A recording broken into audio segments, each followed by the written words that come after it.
你敢喺廣東清明拜山嘅時候攞走墳頭嘅壓墳紙錢啊？我叫朱堅強，今年25歲，喺珠三角近郊嘅嶺南村落打工。平時呢，幫村民打理山林，打走炮退，賺啲辛苦錢。我性格直嚟直去，個膽又大，從嚟都唔信鬼神之說，對廣東本地清明拜山嘅舊式老規矩，只當係老迷信，根本就冇放喺心上。廣東呢一帶咧，對清明祭祖睇得好重，拜山嘅禮數同忌諱咧，亦都非常嚴苛。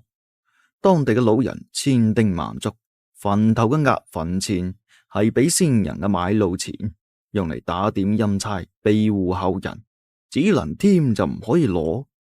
哪怕係散落喺地上嘅紙錢，亦都絕對唔可以執拾私藏。拜山嘅時候唔俾大聲喧嘩，唔俾踩踏人哋嘅墳茔，更唔可以亂咁摸墳頭供品同埋器物。一旦犯忌，就係搶咗陰人嘅財物，實定會俾陰魂糾纏討債。村裏邊家家戶戶祭祖都會備上燒豬、蔗、金桔，仲有大把嘅金銀衣紙、壓墳紙錢，禮數做得十足。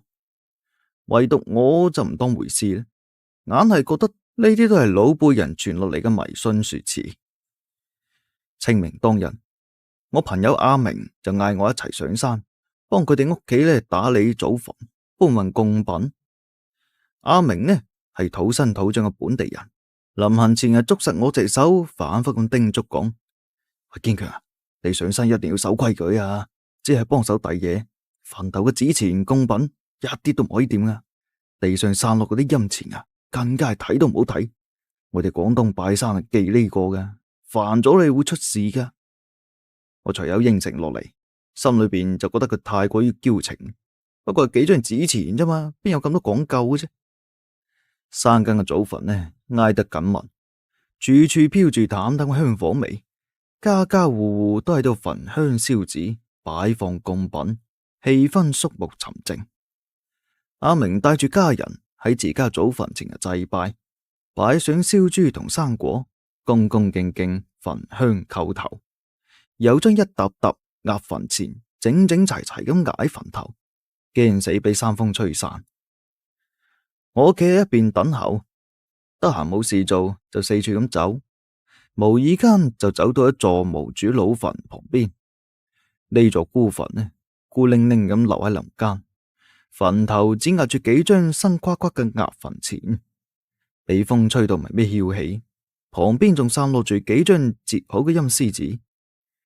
我及住嗰啲紙錢，一時起咗貪念，心諗呢啲都係無主嘅陰錢嚟嘅，執走都冇人知咧，根本無傷大雅。即時呢，就彎低腰，將散落嘅壓墳錢同埋陰司紙全部都執起身，袋入自己袋。阿明一轉頭見唔到我，就揾咗過嚟，啱好撞見呢一幕，佢就喳喳咁跑過嚟，睄見我袋裏邊露出嘅紙錢邊個，面色即時白咗。喂，堅強，你黐咗線啊！快將啲錢放翻去啊！阿明急到把聲發晒震，伸手就向揞我衣袋。呢啲係先人嘅壓墳錢嚟噶，生人唔可以掂噶，更加唔可以攞噶。你今日喺度搶陰人嘅嘢，會闖大禍噶。我側身避開，死死撳住個衣袋唔肯鬆手，藐藐嘴就頂嘴啦。不過幾張冇人要嘅廢紙啫嘛，執咗又點啫？冇咁迷信啦，好唔好？阿明見我唔聽勸，急到揼晒腳，連連嘆氣，嘴裏邊不停咁喺度揞住有怪莫怪，細路仔唔識世界，冇心冇飯，佢滿面都係惶恐啊！我就根本冇理阿明嘅勸阻，袋住執嚟嘅壓墳錢呢，跟住佢落咗山，全程都冇覺得自己做錯咗事。但係當日夜晚呢，詭異嘅怪事就接連纏上門呢。我租住喺村裏邊嘅舊平房，嶺南嘅清明時節早已經回暖，屋裏邊呢就莫名泛起咗刺骨嘅寒氣，門窗關得密密實實，但係硬係有冷風呢鑽入被竇咁，凍到我成身發震。緊接住屋裏邊嘅燈電開始忽明忽暗，不停咁閃，本嚟應該透亮嘅燈泡就好似風中殘燭咁明滅不定，照到成屋光影斑駁，透住滲人嘅陰森。耳邊仲傳嚟細碎嘅數錢聲，嘩啦嘩啦咁就喺床邊來回打轉。我聲響輕飄飄咁，絕對唔係人數錢嘅力度，聽到人頭皮發麻。我硬住頭皮打開燈查睇啦，屋裏邊乜都冇，半個人影都冇。但係嗰啲數錢聲非但冇消失，反而越嚟越清晰。我瞓翻床上，根本就唔敢眯埋眼，只要一眯埋眼呢，就感覺有冰涼嘅手喺度摸我褲袋，好似喺度討要俾我攞走嘅陰錢。我心口都悶到發慌，唞唔到氣，成晚都俾折磨到瞓都瞓唔到。好唔容易捱到天光，我成身虛汗淋漓，面色慘白如紙，眼底布滿血絲，成個人攰到不得了。咁先至後知後覺意識到自己真係舐嘢啦。第二日一早，阿明見我呢副失魂落魄、滿眼血絲嘅樣，即刻就慌晒神，湊近一索呢，就皺起眉講啦：嘿，死啦！真係俾陰魂纏上啦！我當初勸你，你又唔聽，而家後悔都嚟唔切啦！快啲同我去揾李婆。佢不由分說咁拉住我啦，去揾村裏邊嘅李婆。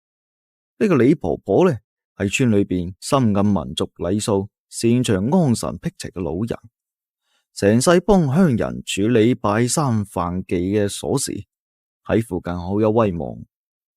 李婆抬眼打量咗我一番，伸手摸咗下我膊頭，即時係嘆咗啖氣。唉，後生仔，你身上黐咗濃重嘅陰怨氣，分明係貪攞咗先人嘅夾份錢，俾陰魂追住討債啊！李婆沉聲講：我哋廣東人拜山，敬嘅係先人，守嘅係規矩，夾份錢係陰間嘅財物，山人一啲都唔可以貪。你犯咗大忌，先至會俾錢上身嘅。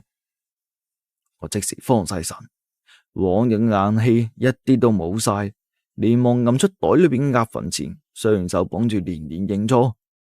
阿婆，我知錯噶啦，我一時貪心手賤，求係你幫下我啊！我再都唔敢噶啦。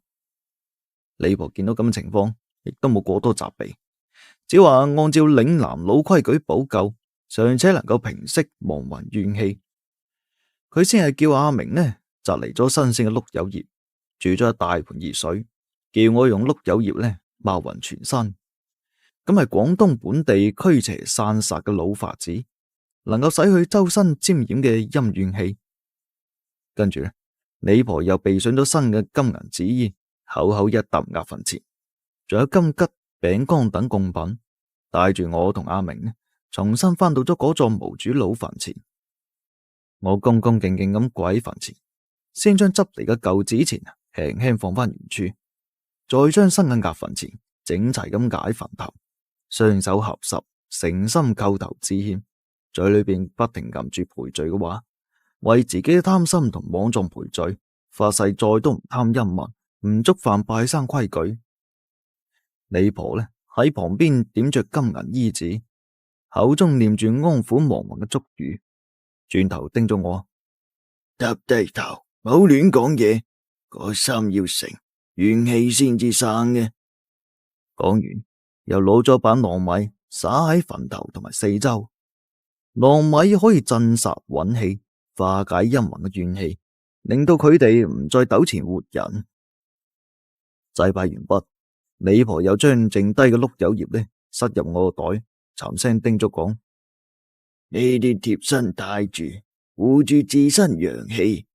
以後無論係拜山定係路過墳地，都要心存敬畏，絕對唔可以再貪攞陰間物件，唔好再攞條命當兒戲啊！